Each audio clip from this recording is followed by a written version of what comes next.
Alrighty, what's brought you guys on for the call tonight? What would you like to get into today's session? Pete, I know I'm super pumped to chat with you. You've been a member of ours for a couple of years now, which is amazing. Yeah, I think I'm in year 3, Barry. Just I don't about, know yeah. if that indicates that I'm a slow learner or that I'm just, really enjoying what you guys give me. Well, considering when you joined, you were ready to sell out of business. I don't know, I think we're just seeing how long we can keep you for, but no, in all seriousness though, it's been a wild 3 years that I can't wait to kind of share with everyone what's going on. I'm going to get rid of this ridiculous background, by the way, too. So if you've just joined the call, love to know, what do you want to get in today's call with myself and Pete? Pete's been a member of the Game Changers for just about going on 3 years now. Moved into boardroom a year and a bit ago as well. Still obviously active involved in the Opulence program as well. We've got a bunch of you guys that are on the call here on Zoom, and I can see there's a bunch of you guys on Facebook as well. So hello, if you're joining us from the Inner Game group as well. Ram would like to know issues before joining TGC, et cetera, which is cool. So How much have you got, Ram? issues, woo!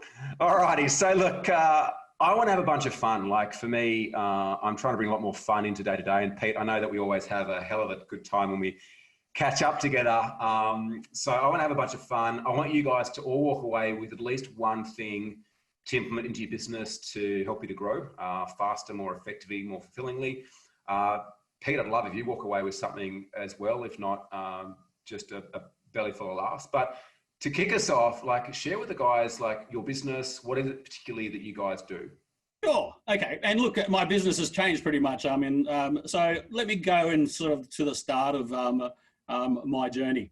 I had quite a successful career in journalism. From journalism, I went and worked in government as a media advisor to a minister. And, I had to look after a lot of contentious issues there. Had lots of fights with journalists. So having come from a journalist to then fighting journalists, and then into a role in PR. And I travelled to the UK, worked in the UK as in a PR company, and also in a government role in the UK as well. Came back here and then started working in agencies. So I'd worked across agency land and that big multinational agencies. Worked for industry associations, the Australian Hotels Association, where we were looking to get poker machines into the pubs because the pubs were about to die. It was a terrible time for the pub industry. Unfortunately, now they've turned into a bit of a pokey den, which I'm not for anyway. But anyway, that was some of the work that I did there. And then into corporate life, where I worked for a number of corporates, Telstra being one. And then decided to help a mate set up a PR company. When I helped set up the PR company, the intent was always that I was going to get a bit of an earn-in into the business. He would go off and become chairman. I would continue on the business. And that was great. And I brought in lots of business. And about the year 2, I said, well, now we've got to start talking about this arrangement that we'd sort of flagged. To which point he said, yeah, sure. And then tried to get me on a 5 times earning buy-in to the business, which, Barry, you know me well enough to know what I would have said to him. Yeah. I won't repeat it here for the young kids joining us from home. Line, yeah. I don't want to get Tom sort of thinking bad things. Anyway, so I decided that I was going to get and set myself up and I backed myself. Yeah, which I did, and Lighthouse started out of my study in Drummoyne. I picked up 2 clients on the first day, which was good. One being Telstra.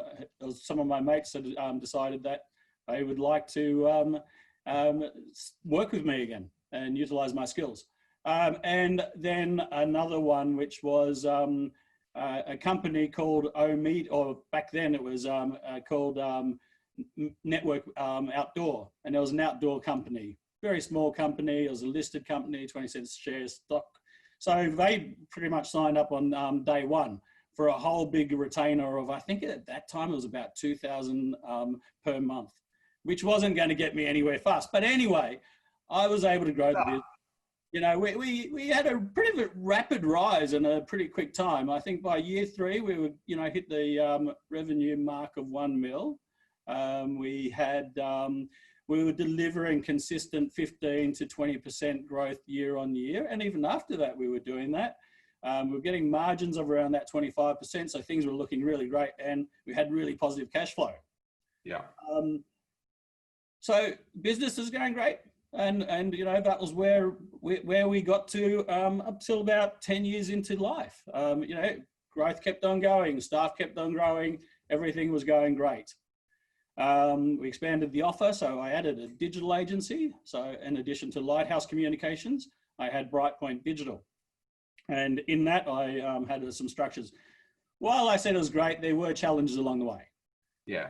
In my 5th year of business, I gave someone a bit of opportunity to earn equity in my business. And he was going to be the business partner, and he was going to help grow the business. We had the same vision in terms of what we wanted to achieve in terms of growth. But, you know, year 5, we had a bit of a disagreement. And he had, by that time, earned about 20% equity in the business, and decided that he wanted to move on. Which was quite a painful experience to go through. You know, I've been through painful breakups in relationships before, my wife, obviously, and that was bad. But this was really hard, and it was a challenge because not only was there, you know, an emotional connection, clearly, but there was also the big financial considerations that you're going through as well. This guy had 20% business. He wanted to earn it. He wanted to get a big multiplier on his, because at that stage, our industry was earning, you know, 7%, 8% multiples on EBIT. So he wanted that sort of money. And I'm going, well, I can't pay you that. So the best thing that I did learn at that stage is when I set up the business, I had a really good lawyer who did a really bloody good contract, which meant that I didn't have as many issues as I could potentially had in that situation. Yeah. Yeah. Wow. Okay. There's a bunch I want to dive into. First, I just want to say g'day. G'day, Aaron, Cole, Heather, Christy, Ram, Suanne, Terry, Tom. A bunch of people on Facebook. If you are on Facebook, can't see, just jump in the comments and say hello. Let us know that you're there. Georgie, your partner in crime's giving you a little wave. Edie's there as well. So you kind of decided to go on your own. And from what I heard you say, it felt like you almost ended up in a situation where there was almost a false sense of security. Sure, there was challenges. The business was going fairly well. You're kind of carving your own way. Yep. At some point in time, you felt, hey, like this guy's a good opportunity to try to come in, help me grow the business, which didn't turn out so well. Luckily, there was a good lawyer in place prior, which assisted you, but you still ran into some trouble. And you'd be amazed at how many people we speak to that are fairly new in business are like, oh, I've got this great person who shares my values and they're just going to become a business partner. And most of the time, it doesn't end well. Yeah, absolutely. And that's why I'm glad that I had that. And also, you know, it's really about, yes, okay, share the same values, but sometimes you need some of that opposites. You need some of that yin and yang. Maybe we're too close and too similar. And also, to be fair, you know, my business acumen had only been learned from where I'd worked. Yeah. Okay? And working in agency land, you know, PR consultancy agencies, they're just good at consulting. Yeah. But in terms of business, building a business, they're not necessarily great at it. Yeah. And that's one of the things, you know, like I was a great consultant. I could, you know, talk strategy, build brands, you know, I could help brands through crises. And, you know, I had a lot of crises to help navigate through with clients and successfully ensure that they walked away with their reputation intact. Yeah. I could understand what we needed to do as practitioners. I could understand, and, you know, when I first started the business, social media wasn't really a thing. No. You know? I think the year that I formed, Facebook went live, but it was like minuscule. Yeah. Well, back then we started MySpace. Well, I wasn't going to say that because I didn't want to sound old. Yeah. Yeah, I'll say it. So back then you had MySpace.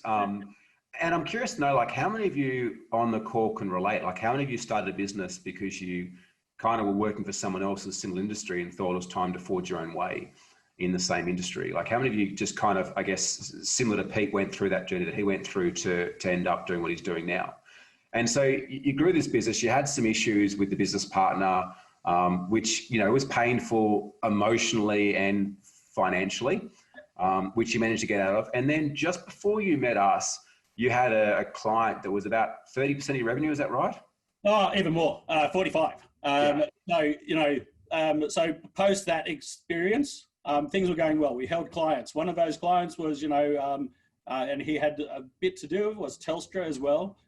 So we held all the clients, growth continued, trajectory, and I'm thinking, okay, everything's great, you know, little setback. We avoided that one. Avoided that one, yeah, absolutely. And that was until the end of about year 10 of Lighthouse, where we had our biggest client decide to do a review. It was about the third review we've been through. That decision ended a decade-long relationship. It was 45% of the business. I remember the call, you know, distinctly. I remember receiving a call from someone that I'd worked with at Telstra, a mate who was like, "Hi, can we just go to coffee for a second?" And that was honest. And I just like walked out of that office and I'm thinking, shit, what am I going to hear? There's half my business gone. Half my business like that. Yeah. So, you know, I got told. I remember walking back into the office and I just had to be very calm. I didn't want to show any emotion. I didn't want to show anything. I guess one of the things and one of my learnings over this time is, you know, not to hold everything in. You know, as business owners, sometimes your pride gets in your way, your ego gets in your way, and you go, "Oh, look, I'll just look after it." Yeah. So even though we lost 40% or 45% of the business, I go, guys, it's, you know, bit of a problem, but we can, you know, if we all rally together, we can work this through, we can move it. But as you're probably aware, and for those that aren't aware out there, you know, idle hands actually creates a real issue in the workforce. So we've, you know, lost 45% of my business. I kept the staff on. There was some, you know, attrition over like the next year and a half where, you know, people moved on. I go, well, I just won't employ them and, you know, won't replace them. But all the other idle people, they started just getting into a bit of a groove that wasn't really good for the business. There was a bit of negativity in the business. There was a bit of, you know, poisonous individuals in the business. And I probably was a bit like an ostrich and put my head in the sand a little bit. Why did I do that? I think it was to really avoid conflict. You know, I'm not one for conflict, and I tried, you know, I was avoiding it. So that set off a bit of a, you know, downward trend from there for a couple of years. And so we're talking too, like you're not a new business owner. Like this is 10 years in. 10 years in. Avoided near miss the business partner, client 45%, went over, like you said, took it all on your own. And I think that was just before you met us. And the funny thing is that there was never you that joined us. It was actually your beautiful wife. She made the decision to join us and kind of like said, "Hey, you're coming along." And I remember the first time we met you, and there was a lot of skepticism because you'd done things like this before and it hadn't worked very well for you. Yeah, absolutely. Absolutely. You know, like I think I was dragged into it. Yeah. Let's be honest, you were. I was dragged into it. She thought she was doing the right thing. I was pretty angry that I got dragged into it. You know, I was skeptical about what you guys would be able to deliver, really. Because you have had business coaches in the past. And, you know, I just felt, okay, a lot of offer, but really are they going to come through? Yeah. And that skepticism lasted for a little bit of time, Barry. I think you're aware of that. Yeah, absolutely. You know, and also, you know, and it was funny because a lot of the skepticism that I had was part of the reason why Emily had suggested I become involved. And that was also looking at the inner game as opposed to just the business side. Yeah. You know, I remember your first intensive was Perth. It was Perth at Novotel. And I looked at you guys and I was like, oh, I don't know if Pete's going to come back, was the feeling that I had. It was just a bit of a vibe because there's a bit I very nearly didn't. I will tell you now. yeah, there was a bit of disengagement in you, in what we're sharing, you know, and rightly so too. Like to some degree, if I can share, like your ego had been a bit dented. You've been in business for a long time. You've done a lot and been through a shitload. And when you met us, your kind of core thing was like, I just want to get my business to a position and sell out. Like I want to exit. And I remember I said to you, I was like, yeah, the amount of clients that we have that say that, and after working with us, they decide they want to keep their business because things change. And you distinctly said, that's not going to happen for me. like 6 to 9 months and I want to be out. Yeah, well, you know, look, I'm still going to say I will be out at some stage, Barry. Of course. Yeah. Yeah. But I want to dive into the reason that I share that though, Pete. I think it's a really important point because, you know, if a business is set up properly, it can be a vehicle to create a more fulfilling life. Yet the experience that most of us have is that, like you said, all that you knew about your business was based on businesses you'd worked for in the past. So anything that they did well or not so well was inherent in the way that you operate your business and that framework, because like, let's be honest, we're not brought up being taught or told how to run a business. And a lot of the way that we are being brought up, like in the schooling system and stuff like that, conditions us to not make mistakes, conditions us to not go outside the realm of normality. Absolutely.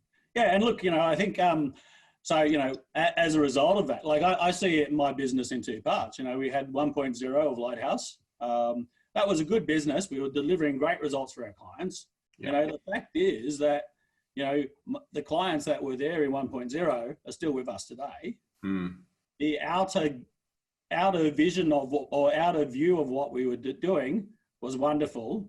But, you know, internally, there's a few structurally fucked up things, if I could say it that way. You know, we had we had a purpose, we had a vision, and that was articulated to the team. Yeah. But it was articulated in a way that wasn't really resonating. It wasn't ingrained within our business. So it was nice words, right? It was like, you know, it was just there. And then because it wasn't ingrained in the business, you know, some months later, you'd have people going, I just don't know what I'm doing here. What are we about? And it's like, well, we've already said what we're about. Yeah. Very clear. But because we weren't keeping it front of mind all the time at 1.0, it wasn't sort of, you know, part of our way really. Also during that time, you know, there probably wasn't a really good team structure. I didn't have the, you know, the A players around and in the right place. And it was just a bit fragmented. And then there was no processes or systems and I think I said to you at one stage, Barry, in the early stages, when you started rabbiting on about the processes and systems, I'm like, no, Barry, we're PR, we're creative, systems, processes, bugger that. Yeah. So, you know, that was the 1.0. Yeah. And so, I think you asked about, you know, what some of the things were, some of the failures, some of the challenges. You know, we've talked about those. We've talked about what we weren't doing right. You know, You're making money though. Like that's the thing is a great consultancy. Yeah, you were making good profit pre obviously the client leaving and things like that. You guys were, so there wasn't necessarily the inclination or the reason to change things, because it's like, oh, like we're in business and businesses make money, we're making money. But there's all this other stuff that was happening as a result of it that you knew didn't need to be that way. Yeah. Look, it was good business, was it great? No. You know, I think Keith and I now talk about it in terms of, you know, it was a great consultancy, but it wasn't necessarily a great business. Yeah, yeah. And there's a big difference with that as well. And please, guys, just ask your questions. I'll get to absolutely all of them. Hey, Tony. Hey, Vanessa. Hey, Lachlan. Join us on Facebook as well. It's funny because I've given a few of you guys, I think like 8 of you, the manuscript for my new book, which is coming out very soon. And Tom Cross, who I can see is on the call, was one of them. He wrote back to me with some amazing feedback. But just the other day, he said, holy shit, like I realized there's just some small little gaps missing out of some of the stuff I put in place that are going to make a huge difference. And one of those is like what you said. It's like, oh yeah, but I've got a mission and we've got a vision, like tick. But there's a difference between having it and having it alive in your business. The difference between going to a business that's got it plastered on their wall versus one that actually has it ingrained in their DNA is exponential in terms of the culture. Like I was thinking the other day, like I'm having my staff on these Freedom Series as part of the launch of my book. And I was like, oh shit, like all my competitors, people in the marketplace are going to see my staff. Are they going to try and poach my staff? And the answer is yes. Like we often have people try to poach our salespeople on sales calls, like, hey, leave the game changers, come work for me. Heather's been tried to be poached a number of times, Maybelline as well. And the funny thing is I was thinking about today, there's actually not a worry in my whole entire body that is concerned about any of my team leaving somewhere to go somewhere else for more money. Because what they have from a culture and a values perspective and financially looked after well, far outweighs what someone else can walk in the door and give. And that's an issue we don't have and we won't ever have. But a lot of companies do have that because they haven't got the vision, the mission alive and ingrained in the business. Yeah, absolutely. You know, and if I think about that, you know, one of the values that we had, if I was turning up not delivering it, which I wasn't when I wasn't going to the team, and you know, I said in the early stages, I go, okay, guys, we want to have this one-on-one monthly, and it's just you and I time. Yeah. You know, questions really to delve into all the issues, all the problems, to try to help, you know, better their experiences, to help understand what they want in life, because sometimes, you know, staff don't vocalize it. I had someone leave about a year ago, and she was brilliant. And I'm going, why? And she goes, oh, I just want to do this. And I said, well, why didn't you talk to me when we had those opportunities? Why didn't you vocalize that? Because I could have potentially changed the business around to suit that need. Yeah. It's still being an integral part of our business. But that's our job though. That's why we need to have a business that runs without us. Yeah. Not because we want to spend all day at the beach, but until we get to that stage, we actually haven't got the energy, the brain power, the awareness of these nuances in our business that could either create exponential growth or collapse areas of business because we're too busy in it. Yeah. Yeah, and that's what I was going to say. So, you know, one of my values was about, you know, doing what we say we would. I'd say, hey, we're going to do this. Next minute, you know, shit flying everywhere from clients, trying to stop an issue from over here, launching a new product, people all over the place. And then, you know, clients getting a bit jittery. And then all of a sudden you sort of go, well, we'll just push that to the side. Yeah. We'll push that to the side. Soon enough, you know, 6 months pass and I've not done once for 6 months. Yeah. So that doesn't live the values, and yet then I say, well, the values weren't being delivered. So yeah, and they start to unconsciously and even consciously distrust you as a leader because you're not, number one, you're not integral with your word and with the values of the company. So it's like do as I say, not as I do. And number two, they don't trust that you can actually lead them through potential crisis of what's coming up because you're showing that in a lack of consistency with what you're saying versus what you're doing. Yeah. I want to jump to a few questions and please guys chuck them in here. Rams, first one, what issues did you have before you joined TGC 3 years ago? And can you comment on the 3 biggest learnings or milestones that you've achieved in 12 months, 2 years, and you're just going into your 3rd year now? Yeah, sure. Well, I think the issues I've talked about, you know, the Lighthouse 1.0, it was, you know, as I said, good business, clients loved us, getting great results, but there wasn't the fundamentals underpinning what we, you know, to keep the business sustainable and also to have a business that was a business that's actually going to be one that's a saleable commodity, that's going to, you know, that's sustainable as well. So moving forward to where we're at now, I think you guys know that I've just recently gone through a bit of a rebrand. This is all part of, you know, the new look of Lighthouse. We've got a very clear view as to, you know, what our purpose is, and that's to, you know, guide reputations to deliver sustainable returns for our clients. So we've got a very clear, we know what we're about now. Which wasn't there. And as part of our little, you know, as part of our collateral, we cover it. We've also got our approach of, you know, our Lighthouse approach, a very distinct way that we're going to deliver a program for you. So we've done a lot of work in that. So that's, you know, I think this is all part of a new look. So we've gone and we've really gone into our values, our purpose, our mission, and it's talked about. We often talk about it. We use it for when we're employing.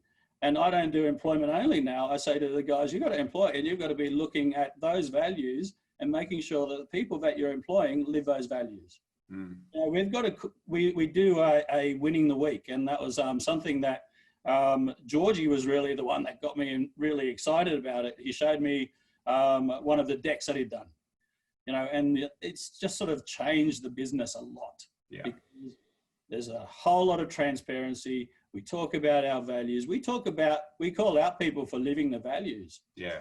We've got a call out a mate section. And yes, absolutely copied that from you, Georgie. Brick a mate. We've got that. We've got the call out a mate, and it's tremendous. And it's now become a little thing where people go and get photos in front of the PowerPoint where their name is called up in terms of the one that's being called out the most.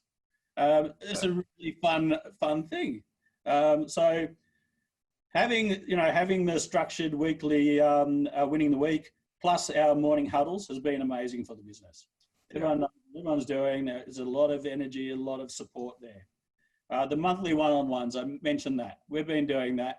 It's been incredible. And the feedback's great. Not only do we do monthly one-on-ones, the guys now come back and say, here are the key points for you, Peter, that you've got to focus on. And here are the things that I'm going to focus on. They're setting their KPIs for a month of what I'm going to deliver in this month, additional to their KPIs for the job. Yeah. And then the other thing, going back to one thing that I said, Barry, could never happen in PR, and that's processes and systems. We have got really good systems when we onboard our clients, how we onboard them, a client love program. So when you're now become a client, here's what's going to happen throughout the way. We're going to get your quarterly phone calls from me or a quarterly lunch with me where we're going to talk about how we're doing, and a lot of review processes, plus also some nice gifts in between. Yeah, I love that. And there's been a huge shift too. Like you talked a bit about culture, but like in your hiring and the people you have for you as well, and the way that they're willing to work. And you guys landed some big deals during COVID as well, like while that was going on. And some people were tightening up budgets. Like I remember the last intensive, like in the midst of when things were really kicking off, you guys closed a thumper of a deal as well. Which has only just got bigger recently as well. So yeah, it's just continuing to grow that opportunity. Yeah. Plus, not only did we get that, but the other thing is that we had a lot of our clients who I was watching them and they were losing their staff. They were cutting, staff back. They were standing down staff. Another client had reduced the hours that their staff was working, plus also making some significant cuts. Some as much as 10% of their workforce being cut. When that starts happening, you do get nervous, right? You're going, well, what's that mean for Lighthouse? For all three major clients, I had the CEOs ringing me up directly and saying, by the way, to let you know, while this is happening, you're buffered. You're ring. You will not be affected by this. Yeah. We do need you. We do value what you're delivering. Amazing. And I want to touch on that. I can't remember who it was. Someone wrote in the group a couple of days ago and said that work had slowed right down or dried right up for them. And in the trade sector, and wanted to know if that was the case for other tradies. And a couple have popped in and said it wasn't for them. And I know for a fact there's many tradies, you guys, that are just killing it right now. And what I shared in there is that like what's happening for us right now is often a result of what we've done yesterday and last week and last month and last year. So that could have been a very different situation for you, Pete, had you not have had the prior relationships with your clients, had you not have done the prior legwork, had you not have built those things into your business, because they valued you enough to ensure that you're on the no scratch zone, that you weren't going to be affected by what was going on. That may have been because they valued you in that moment, or because they'd seen the perceived value for days and weeks prior to that it's just not even questionable. Right. And this is, I do know for one, it was the value of me. That was a 2K client back then in the, start, who helped them go through a private going from public to private to then being listed again, much bigger business. And, he has absolutely in front of everyone told this team that, it was a lot to do with Lighthouse's support to have grown that business significantly. Yeah. Yeah. And so this, I guess, is what I want to express to all of you guys, is that often in business, we have a problem and we try to fix it, but the problem you're trying to fix is not the real problem. It's a symptom, right? It's a second order or third order consequence of the actual problem. So don't be so quick to run in and try to slap a band-aid on something. Like, spend some time to actually sit down and work out where did this originate from, and realizing that often the things you put in place to fix it now, you won't see results of today or next week. Like, we spent money and started hiring more staff end of March into April, when everyone else was like downsizing and letting team know. And April was, I wouldn't say it's a tough month for us, but we definitely went backwards in revenue in terms of the growth streak that we were on. But in saying that, like, we felt it was the right decision to gear up in staff, and that is paying dividends in our business, like the last month and a half, tenfold through making that decision. But we could make that decision based on prior decisions, based on the foundations we've built. So I guess I want to emphasize is that often we want to react in business and do something quickly. But Pete, the reason you had that, and I think you'd agree too, is because of the long-standing, step after step after step after step you guys took to get there and to see you through that process, and, like your ability to kind of keep focusing on moving in the right direction.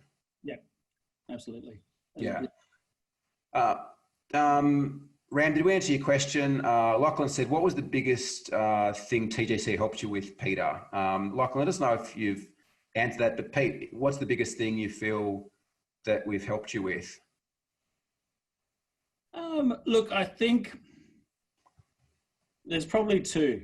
One, which is, just really getting my mindset right.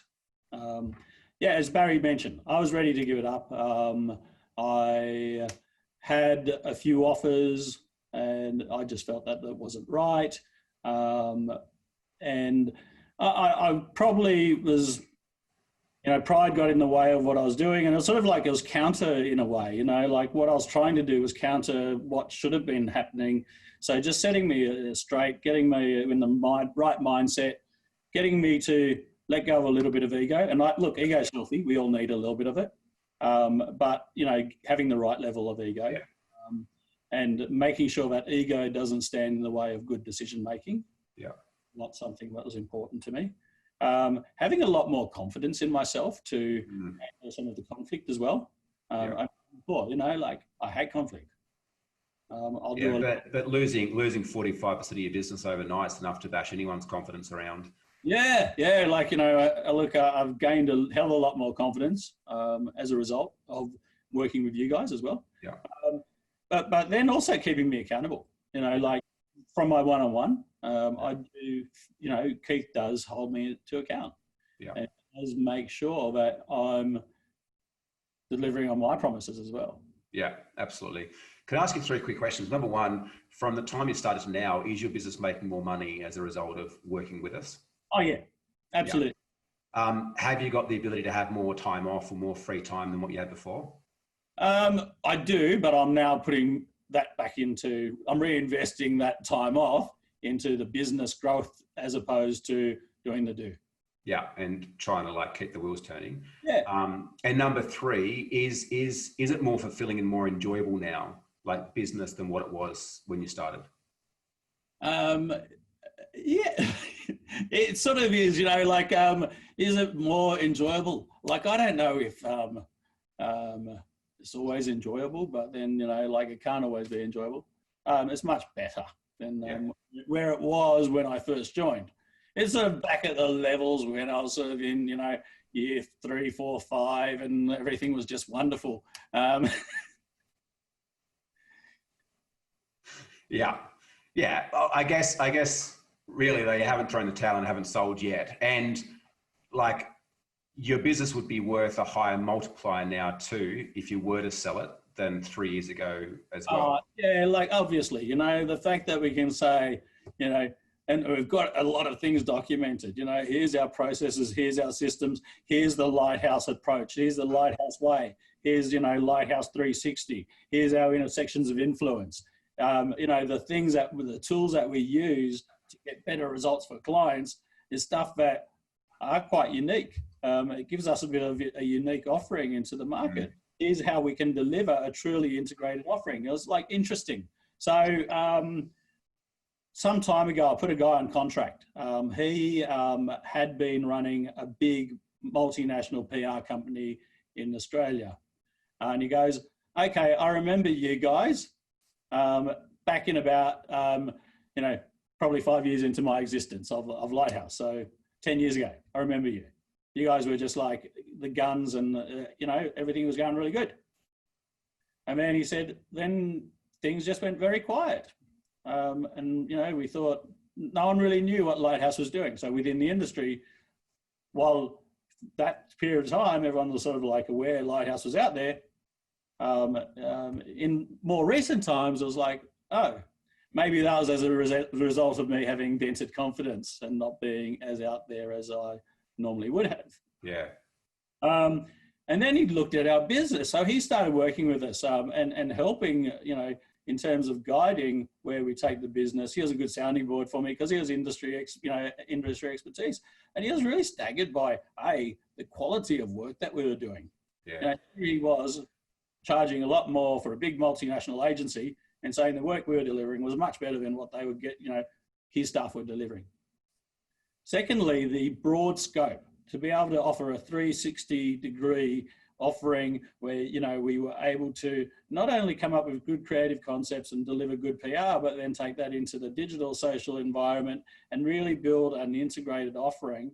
Is going, this is amazing, you guys are really cool at nailing, the CPMs for Facebook and the even the lead costs. Amazing, we did lead gen campaigns, but we're getting some great results. He's going, this is like stuff that's not out there. But because we've, just get in our own little bubble and our own little world, sometimes we don't realize how good things are. Yeah. Yeah. That's the gift of contrast, I guess. Yeah, absolutely. So curious to know, what questions have you got? A bunch of you on Zoom, and also I can see a heap joining on Facebook. What questions have you got for Pete or myself about business, about his journey, about what he's learned? Pete, what advice would you give those that are on the call today? Do you think they're in various stages of their business growth? Like knowing what you know now. Oh, goodness me. Probably getting out of the way of yourself, because I think you're the only person that's going to inhibit your growth, and we do. It's either your confidence or the fact that you think you know better and you're not going to be willing to take in any other ideas. Yeah. So I think getting yourself out of your own way and your own success is really important.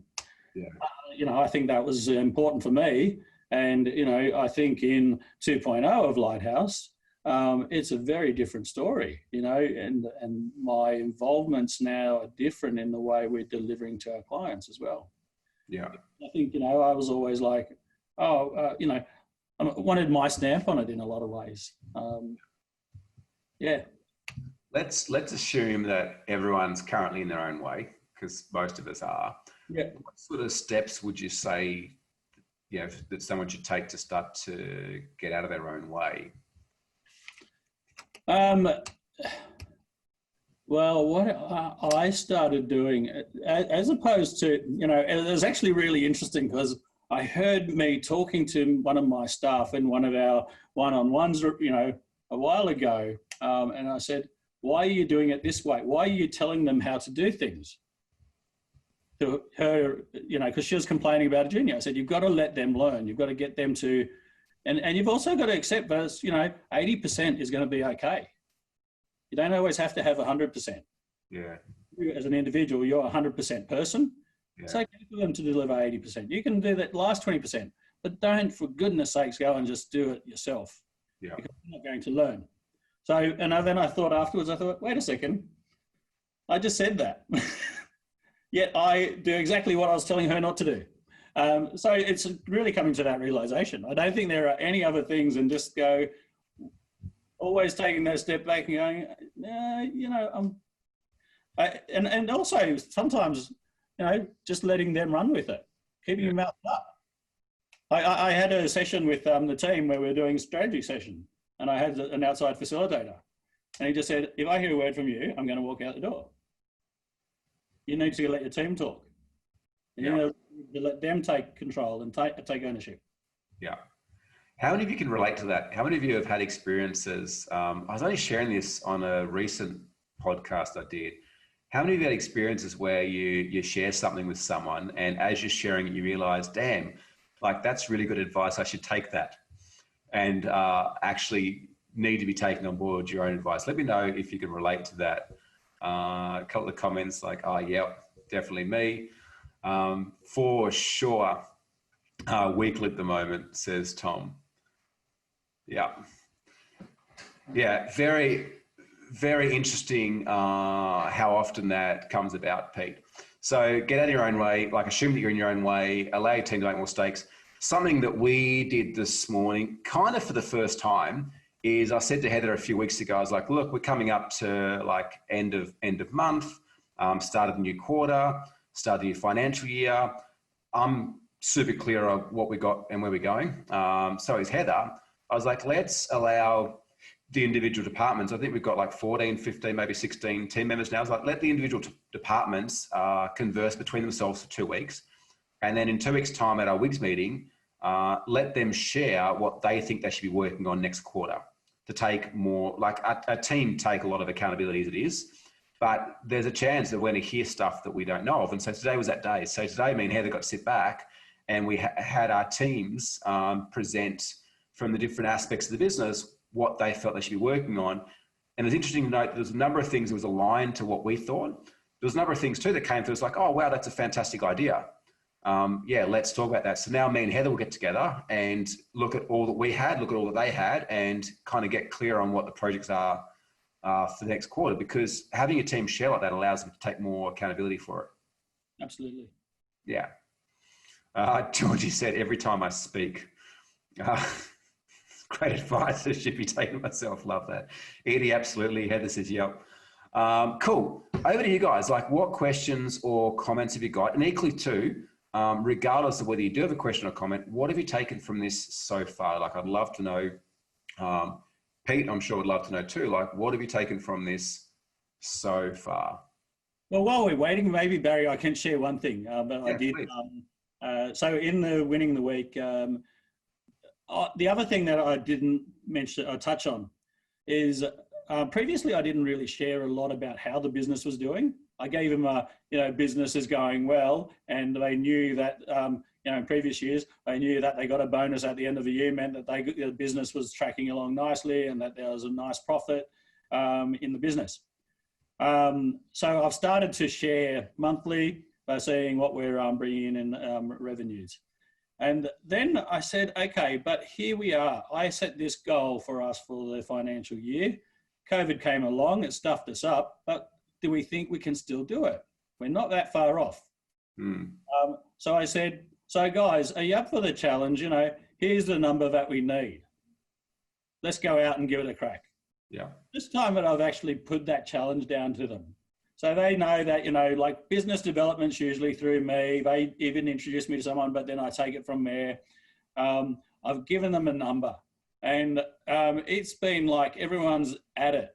I've almost now got to, like those fundraising thermometers that people have. I feel I need that for the staff because, it's like everyone going, oh, I did this and it's going to be extra dollars on it. It's amazing. By picking up phones, talking to clients that had gone quiet, who said, we'll talk in the new year. They're going, hey, I know that you said financial year we'll talk, but if you've got any budget, what about we do a campaign? Or what about we bank this year so you don't lose it out of your thing? It's been crazy.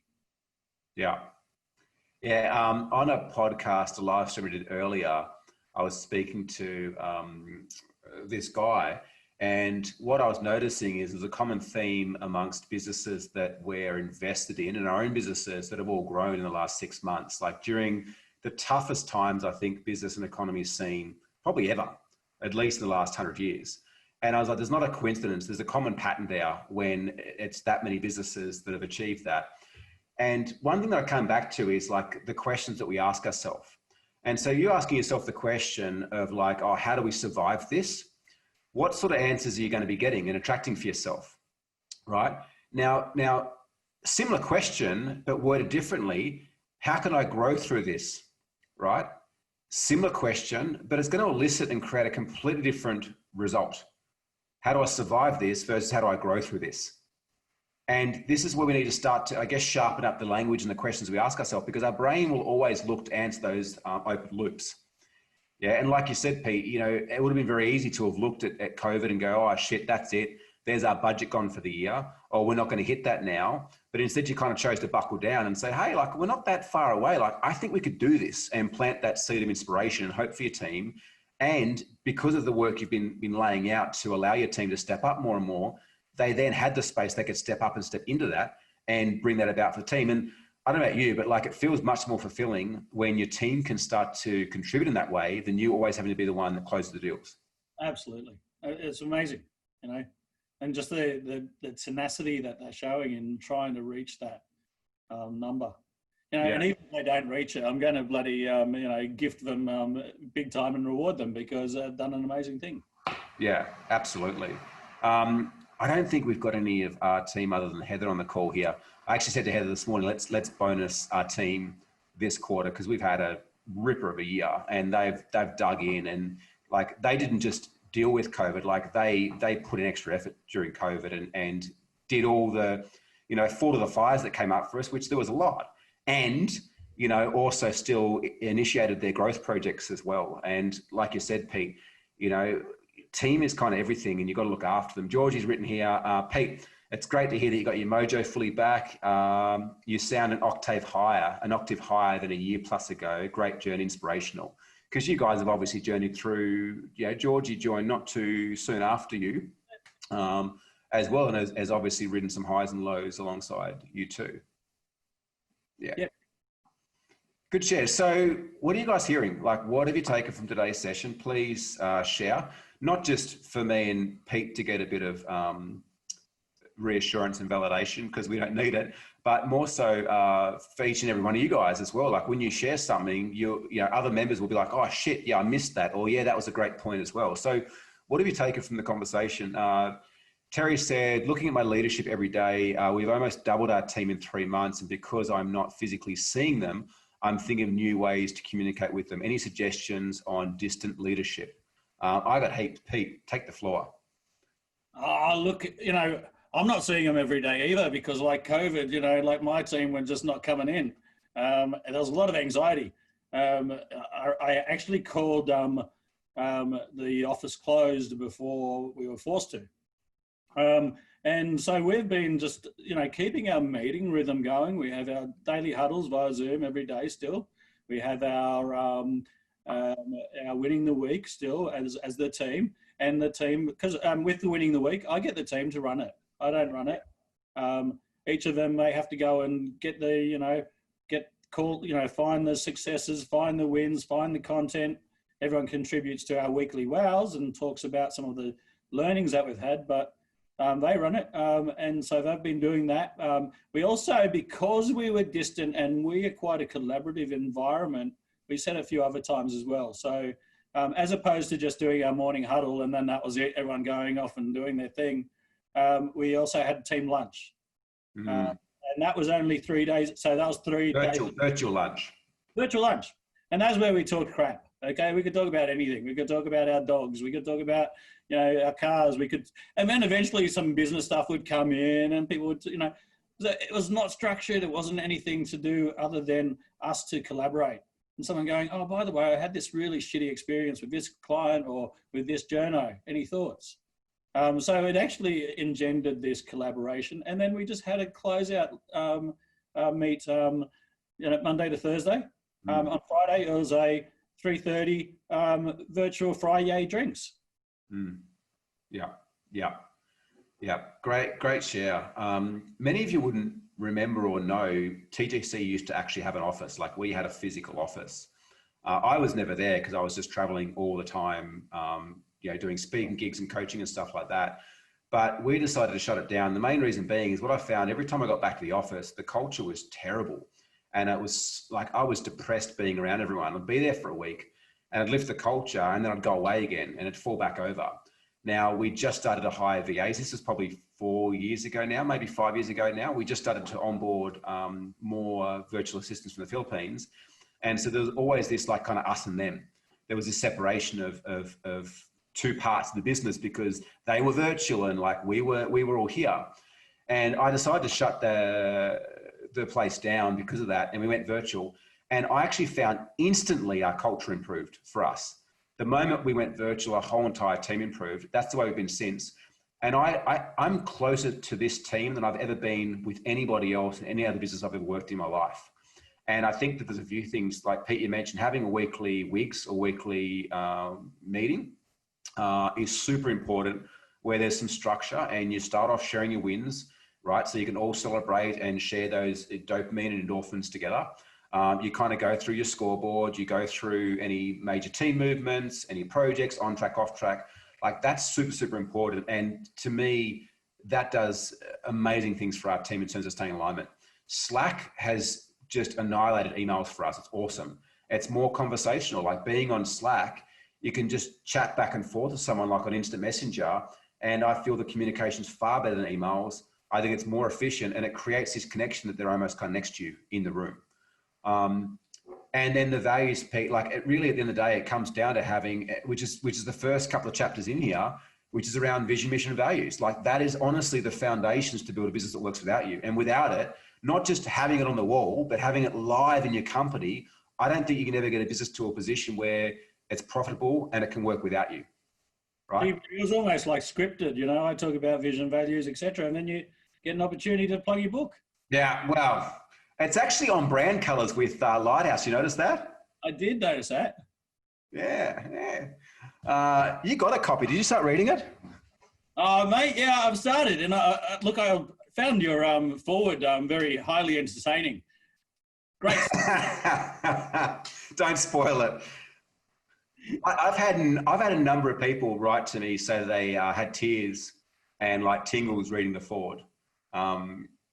That was a pretty epic experience to experience. Yeah, no, it was great. I have shared it with the team and said, hey, what do you think about this? What can we do with it? Oh, really? Yarn. Excellent. Love that. Love that. So, Terry, does that answer your question? Don't be too hard on yourself. We often try to be way better than what we are. Don't be too hard on yourself.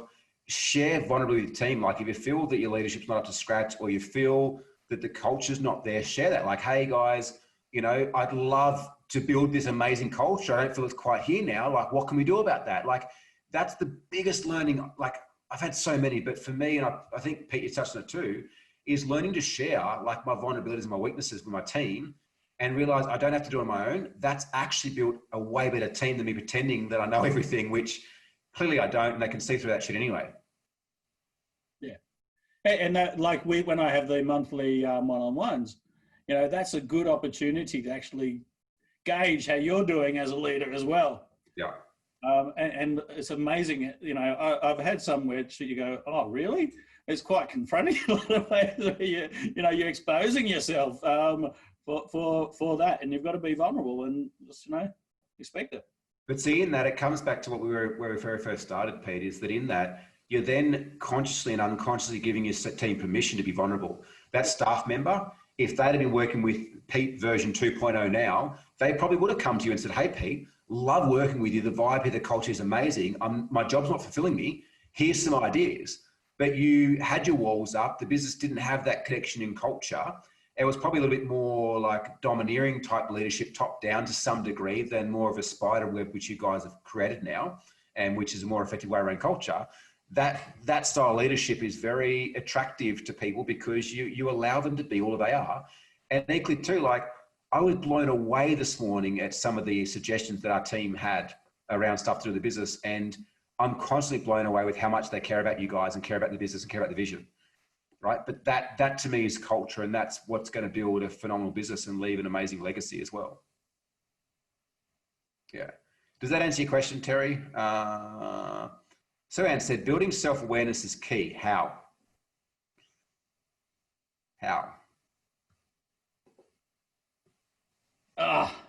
What's that? I'm going to leave that one to you, Barry.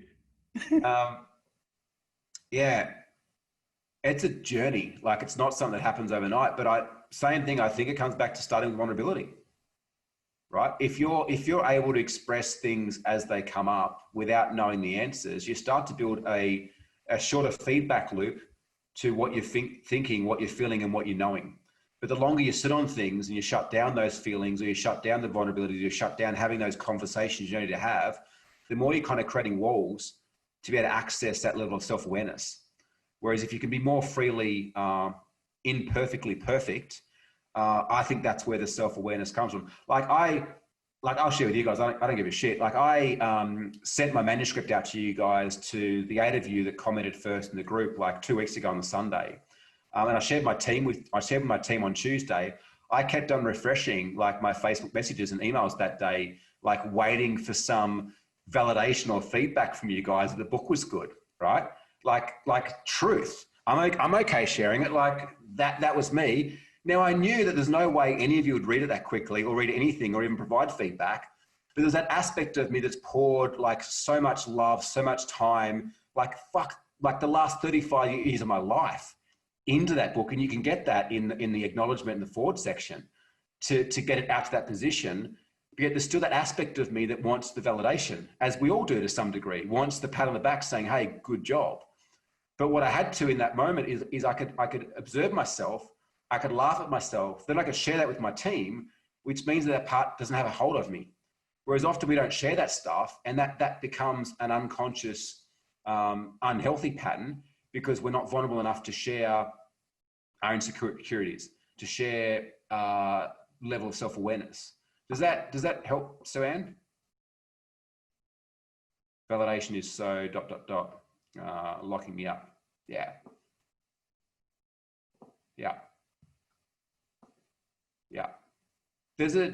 For me, for a long part of my life, I didn't do certain things because I was too worried about what people would think. And it stopped me from exiting relationships or friendships or partnerships when I should have. It had me attracting some pretty shitty experiences.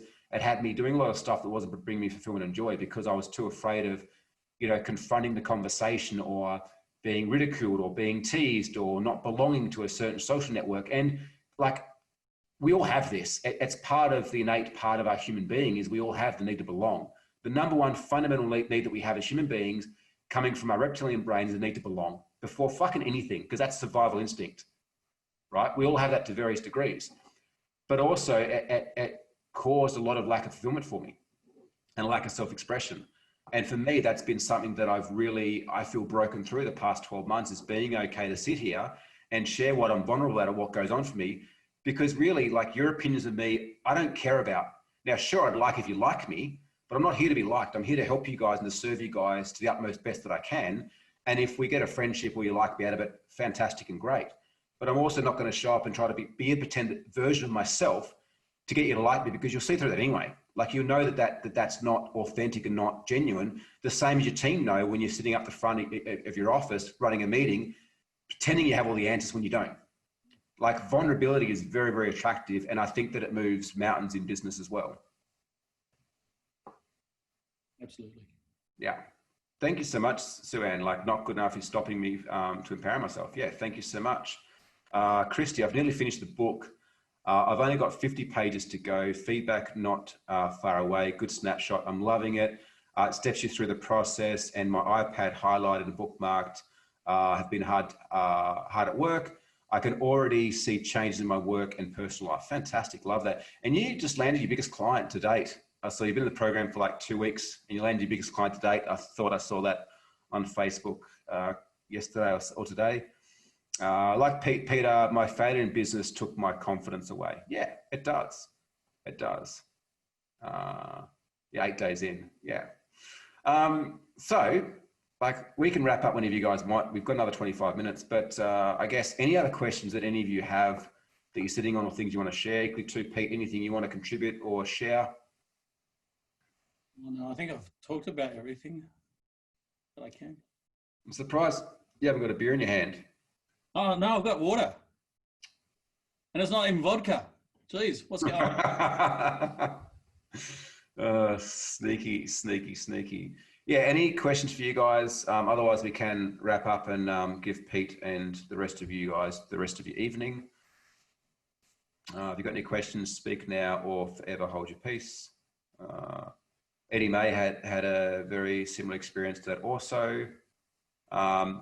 Terry asks, good question. Pete, what is the plan for the next 12 months? It is a good question. Look, I've got a growth projection of 25% this year in terms of revenues, and that's not and keeping at the same margin level as is important, and also ensuring the cash flow is positive. And then it's really we're going on a massive business. So our focus area is around the business development to go into new markets that we are currently not in. So that's one of the key things. And then it's really around team development. I've got a big focus on team development this year, and to grow teams, to actually start even moving myself further away from the business. I'll just take more of a BD role, really, and that then the guys. Which basically means beer and drinks. Yeah, absolutely. You got it. Well, doing more. Let's be honest though. Like, all jokes aside, doing more of what you love. You know, which is front-facing, people-facing, the things that you love, and not doing the stuff that you don't love. Oh, I love doing it all, though. You know, that's one of the things. Like, this is the industry that I've grown up in. I love storytelling. I love to use communications to change behaviours. I love to, you know, like see government legislation changed for the good of my clients. I love that stuff. Yeah. That's what gets me out of bed in the morning, you know. Yeah. Yeah. Well, look, I think it's great if you can do something you're passionate about. And I don't think you love all of it, let's be honest. I'm sure you love maybe most of it, but not all of it. There are bits that I don't. Yeah, thank you. So there's a couple of things. Sue-Ann said, thank you so much for your authenticity, Barry and Peter. You're very much welcome. Tom, great question, Tom. Love this one. Pete, did you find that as your business grew, you found yourself feeling frustrated or overwhelmed? And if so, how'd you move through it? So this is in version 1.0. No, I didn't feel flustered at all. Like, I just kept on thinking that, hey, everything's going cool. And, you know, I was just running with it, going with the flow, Tom. You know, there were some frustrations, like employing staff and managing staff. Did I ever feel overwhelmed? Not really. I was thinking, you know, at that stage, my confidence was on really high, because I was like, you know, what we're doing is what's delivering. And, you know, I am good at what I do, and my team are good at what we do, and we're good at what we do. I didn't ever get to that point where I was getting flustered. I probably worked far too much. Yeah. Potentially didn't do my health too good either. Yeah. I'm doing business development in crazy ways. Yeah. Couple of things that I would say, if I can. First and foremost, like, everyone handles different situations differently. Overwhelmed is an interesting one. I actually coached one of our staff on it a couple of weeks ago. They were feeling overwhelmed, and I went through and coached them on how to deal with it. And then, funnily enough, the next day I woke up and had a couple of meetings. The next minute I'm feeling overwhelmed, which was the first time in like a long time, first time all year, to be honest. And what overwhelmed me is seeing that there's like 60 or 70 interviews over the next 6 weeks, heap of decisions I've got to make with launching the book. We're moving into the US market in July as well, like a bunch of stuff going on, and more than I've worked all year. And I was like, there was that moment where I was like, the advice that I'd given this staff member the day before was what I need to hear most. And so I took some time to write out a list of everything that was in my head, everything I had to do. I didn't bother prioritizing. I just got it out of my head. And then I took the afternoon off and watched Netflix, which is something I never do. But in the past, I used to get overwhelmed, and I would use that as an indicator to jump back in and do more, because I had so much work. And I'd find that I wasn't productive. I ended up being more pissed off and frustrated and not getting much done. So these days, frustration or overwhelmed to me an indication that I'm doing something I shouldn't be, and to actually step back, not step in.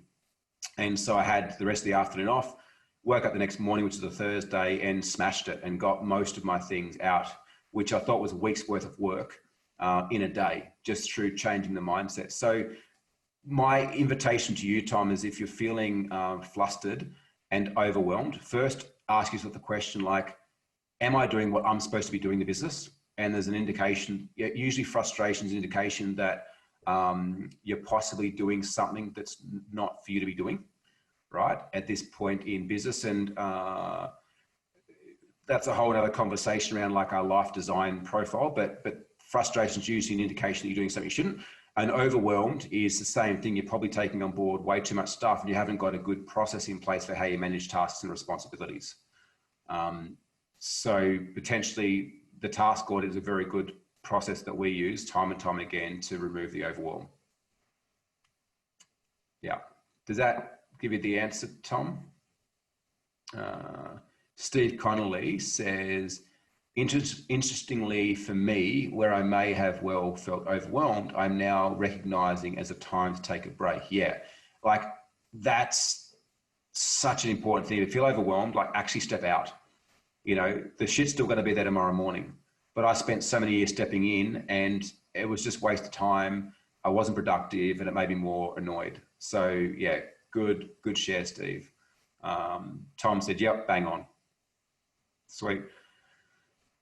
Cool. Any last questions before we wrap up? Georgie said he's ready for the Goldie. Georgie, you might not have got the memo, but we had to move the Goldie online. We had to make that decision a couple of weeks ago, and that was before Victoria and New South Wales went back down into a potential partial. Georgie, you can't go up to the Goldie because I didn't get that memo either.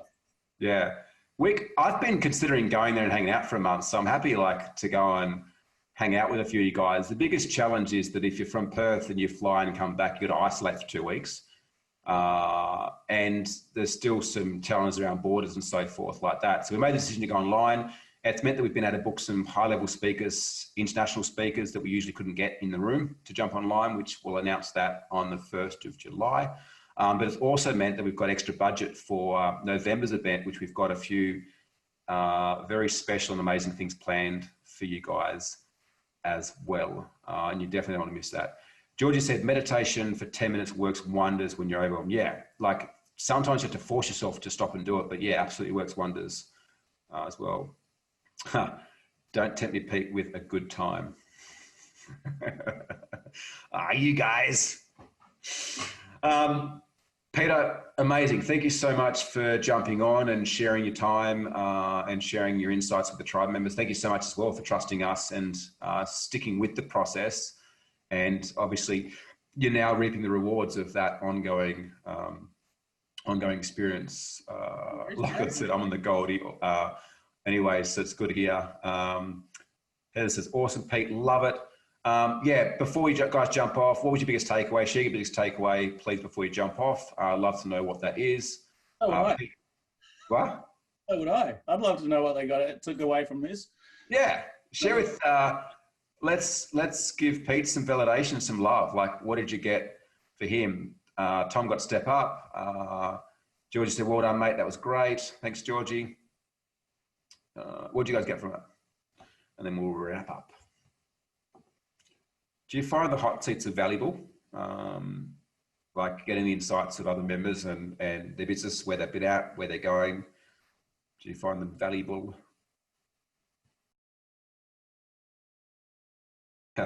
Terry said, I'll virtually lead. Yes, you will. Cole said, honesty and your experience. Thank you, Cole. You're a new member. Welcome, mate. Welcome to the tribe. Tom said, I love them. Makes me feel like we're not alone. Yep, absolutely. Georgie, they get your mojo back. I was worried I wouldn't. I was worried that I'd always be cynical and bitter. You might be, Georgie. You might be exception to the rule, but no, you can absolutely get your mojo back, mate. For sure. You guys are going through some amazing times right now as well. Steve Connolly, show vulnerability with the team. Yeah. And Steve, that's been something I know you've been practicing for a while. I'd love if you wanted to share in the chat what you've noticed from your team since you started doing that too. And you guys were in a very tough spot a few months back as well, end of last year. So our hot seat is valuable, sharing truth out loud. Yeah. Cool.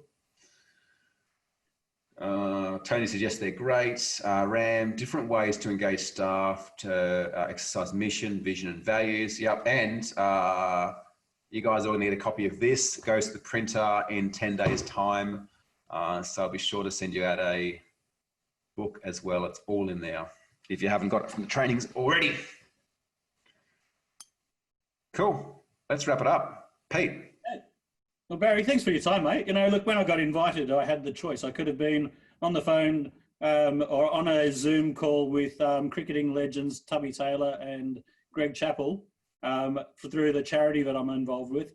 But I thought, why would I do that when I could spend the time with you and great guys from the tribe? Oh, mate, you're amazing. I also thought that I was going to be going international, Barry. You know, like you had suggested that with, but you know. I know, I'm gutted. Well, so the international platform we've got set up turns out it's through a different Zoom link. And if we had a swap that, it would have meant that the tribe members might not have found their way home. You will go international, just not live. It's going to be restreamed internationally, Pete. So you'll still get your 15 minutes of fame. Okay, cool. And I owe you a beer. You do? Thank you. Okay. All right, guys, have an amazing evening. Go forth, change the game. Thank you, each and every one of you guys, for what you contribute and bring to the group. So grateful to be working alongside you, helping you grow, make more money, get more time, and enjoy your business more. Pete, forever grateful, dude. Thank you so much. And yeah, if you guys want any PR, absolutely reach out to Lighthouse. The guys do an amazing job. We've done some stuff with them. They work second to none. So reach out to Pete and the team. They'll be more than happy to help you guys out as well. Okay. Until next time, guys. See you guys. Bye-bye. Thank you so much for tuning in to this episode of the Game Changers podcast. There's a couple of things I'd love you to do to help us and help yourself to spread the message further. Make sure that you like the Game Changers on Facebook, Instagram, YouTube, Twitter, LinkedIn.